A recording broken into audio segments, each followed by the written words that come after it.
샬롬 할렐루야. 요한복음 1장 1절.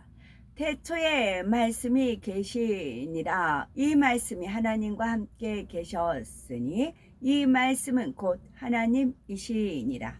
아멘. 제목은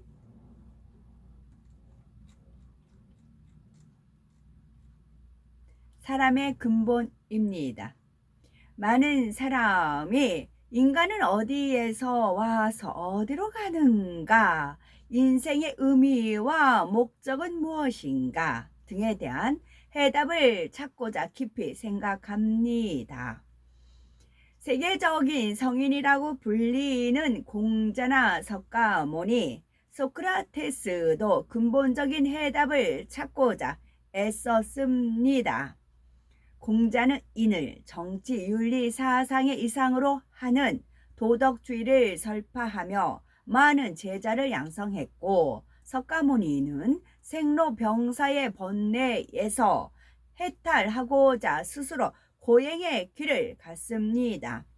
소크라테스는 나름대로 진리를 추구하며 참다운 지식을 탐구했습니다. 그러나 어느 누구도 근본적인 해답을 찾지 못하여 참된 진리에 이르지 못했으며 영원한 생명을 줄 수 없었습니다. 창세 전부터 감추어진 진리는 사람의 눈에 보이지 않고 손으로 만질 수 없는 영적인 것이기 때문이지요. 인간을 창조하시고 경작하시는 창조주 하나님의 놀라운 섭리를 깨우칠 때라야 비로소 그에 대한 명쾌한 해답을 찾을 수 있습니다. 세상에서는 닭이 먼저다, 달걀이 먼저다 라고 하며 갑론을박을 하지만 아직도 결론을 내리지 못한 채 의견이 분분합니다. 그러나 성경에는 그 해답이 명확히 나와 있습니다. 창조주 하나님께서 장성한 아담과 하와를 창조하신 다음에 정자와 난자를 주어 잉태하게 하신 것을 보면 무엇이 먼저인지를 짐작할 수 있죠. 창세기 2장 7절에 사람의 근본이 무엇인지 잘 설명해 주셨습니다. 여호와 하나님이 흙으로 사람을 지으시고 생기를 그 코에 불어넣으시니 사람이 생명이 된지라 말씀합니다. 하나님께서 아담의 코에 하나님의 능력이 담긴 생기를 불어넣으심으로 생명 곧 살아있는 영이 되게 하셨습니다. 이 과정은 오랜 시간이 걸린 것이 아니라 순식간에 되어진 일이지요. 다시 말해 아담은 어린아이의 상태가 아니라 성인으로 지음을 받은 후 생명이 되었고 하나님을 통해 영의 지식들을 하나하나 배워나갔습니다.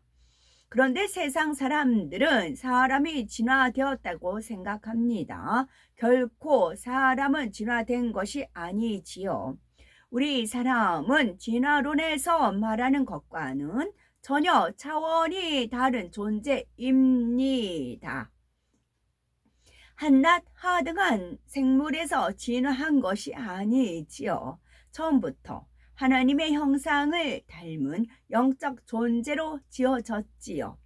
하나님의 형상을 따라 하나님께서 직접 만드셨고 생기를 불어넣었기 때문에 영육 간의 모든 것이 근본 하나님께로서 온 것입니다. 그러므로 사람은 위로부터 난 신령한 존재입니다. 우리는 자신을 다른 동물들처럼 좀 더 진화된 고등동물 정도로 생각해서는 안 됩니다. 진화의 증거로 내세우는 화석을 살펴보아도 종과 종 사이를 연결하는 중간 형태의 화석이 없으니 과학적으로도 타당성이 없습니다. 오히려 창조의 증거가 매우 많습니다. 한 예로 인종에 상관없이 모든 인류는 눈, 코, 입 등의 구조와 위치가 같습니다. 각종 동물도 무리의 법칙에 따라 약간의 차이는 있지만 역시 사람과 흡사한 구조를 가지고 있습니다. 이는 창조주 한 분에 의해 설계되고 만들어졌다는 증거가 됩니다. 이 외에도 태양계 안의 모든 것이 한치 오차도 없이 정확하게 운행되는 사실 자체가 창조의 증거입니다. 오늘날 사람들이 그러한 사실을 깨닫지 못하고 사람이 진화되어 나왔다고 생각하기 때문에 자신이 어디로부터 왔는지, 왜 이 땅에서 살아가는지 깨닫지 못하지요. 그러나 사람이 하나님의 형상을 따라 지음받은 거룩한 존재임을 깨달으면 우리의 아버지가 누구신지 바로 알기에 하나님의 말씀대로 살며 그분을 닮아가려고 노력하게 됩니다. 내 아버지는 분명히 나를 낳아주신 분인데 하며 혈연으로 이어진 아버지만을 생각할 수 있지만 결국 조상을 찾아 올라가면 첫사람 아담이 나오지요. 그러니 우리의 참 아버지는 사람을 창조하신 하나님이심을 깨달을 수가 있습니다. 근본적으로 사람은 창조주 하나님께서 주신 생명의 신 정자와 난자가 결합하여 잉태될 수 있도록 자신의 몸을 도구로 빌려드린 것뿐입니다. 이처럼 사람을 창조하신 하나님께서 남자에게는 정자, 여자에게는 난자를 주고 자녀를 낳을 수 있도록 하셨습니다. 스스로의 능력으로 자녀를 낳을 수 있는 것이 아니라 하나님께서 자녀를 낳을 수 있도록 근본 생명의 씨를 주신 것입니다. 생명의 씨 안에는 하나님의 능력으로 사람의 모든 조직을 만들 수 있는 조건이 구비되어 있죠. 육안으로는 보이지도 않을 만큼 작지만 부모의 성격이나 외모, 습관 등 모든 기가 한 군데로 모인 것입니다. 그래서 자녀가 태어나면 외모뿐만 아니라 성격도 부모를 닮습니다. 만약 사람에게 능력이 있어서 자녀를 낳을 수 있다면 왜 많은 사람이 잉태하지 못해서 고통을 받겠습니까? 잉태는 창조주 하나님께 속한 영역으로서 하나님만이 주관하실 수가 있습니다. 오늘날 병원에서 인공수정이라는 방법을 사용하지만 정자와 난자를 창조해서 잉태하게 하는 것은 아닙니다. 창조의 능력은 오직 하나님께만 속한 것이기 때문이지요. 오늘날 의학이 아무리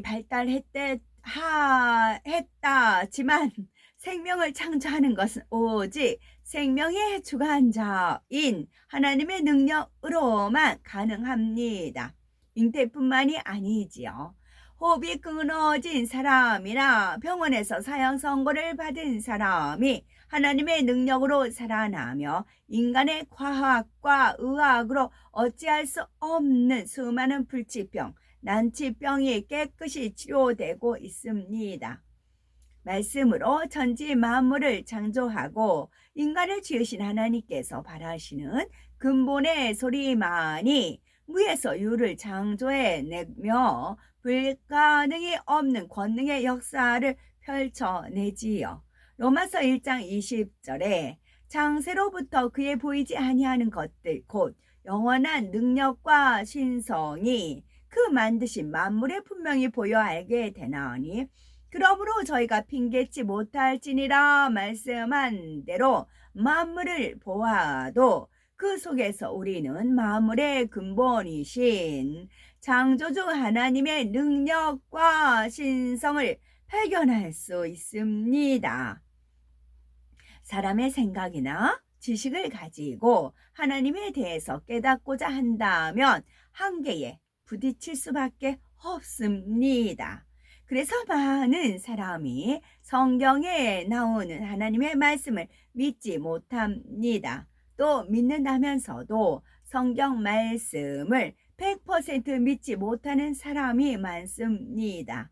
이러한 사람들의 마음을 잘 아시기에 예수님께서는 요한복음 4장 48절에 너희는 표적과 기사를 보지 못하면 도무지 믿지 아니하리라 라고 말씀하셨습니다.